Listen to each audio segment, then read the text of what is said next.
I think that teachers have recognized that content is important, but the way that students learn and the way that students need today to be engaged, they want to be a part of their own learning. They want to have choice and voice in their learning. And the way that a teacher helps them learn the content has got to change.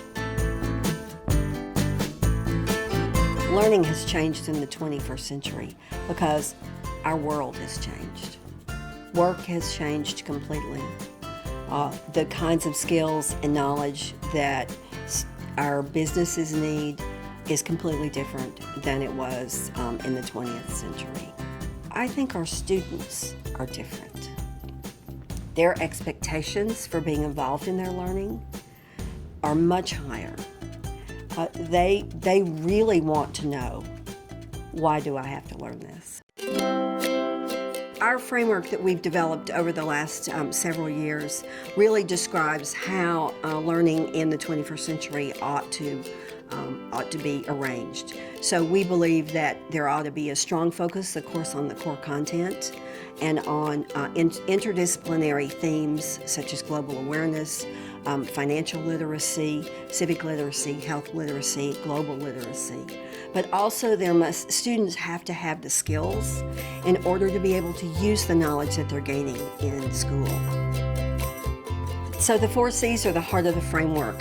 They are critical thinking, collaboration, communication, and creativity and innovation.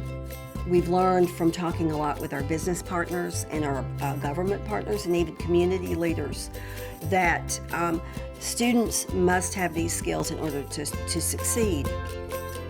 One example of the 4 C's in action, when you walk in each classroom, what you will see is you probably won't be able to see the teacher when you first walk in because he or she will be in a small group or talking to one student and is busy. You will also see small groups of students. You might see some up at the whiteboard, and in every case you will see students who, if you walk up to the student and you say, "What are you doing?"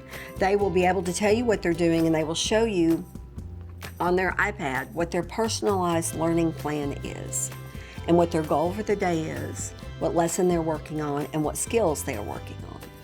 And so that is a very different picture than the picture of you walk into the class and the teacher's at the front of the room and you have rows and desks and some of the students are engaged and some are not.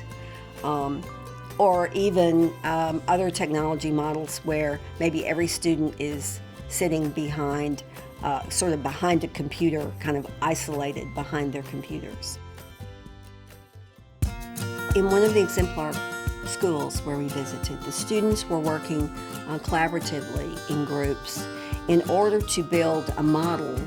One of their large projects was to build a model of a nearby river in the town in which they lived.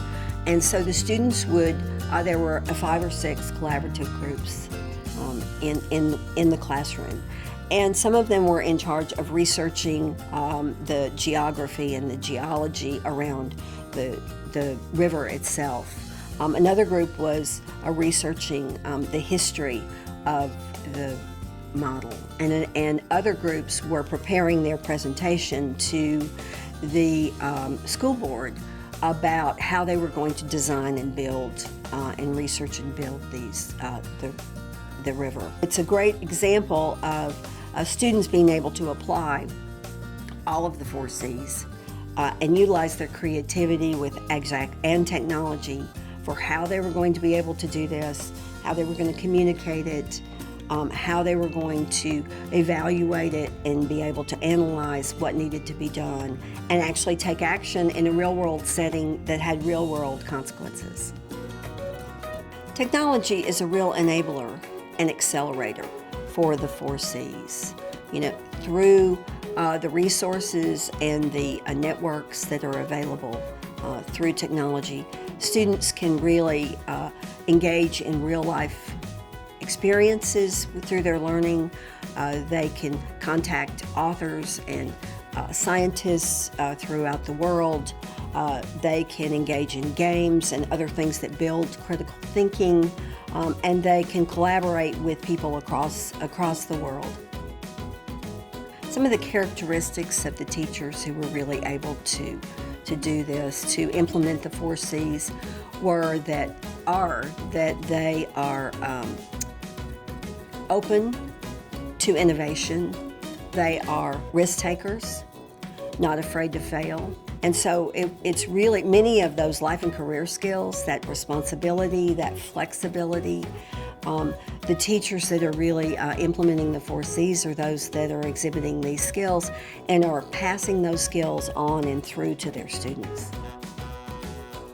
The advice that I would give a teacher getting new technology in their classroom and wanting to really implement the 4 C's would be to probably start small.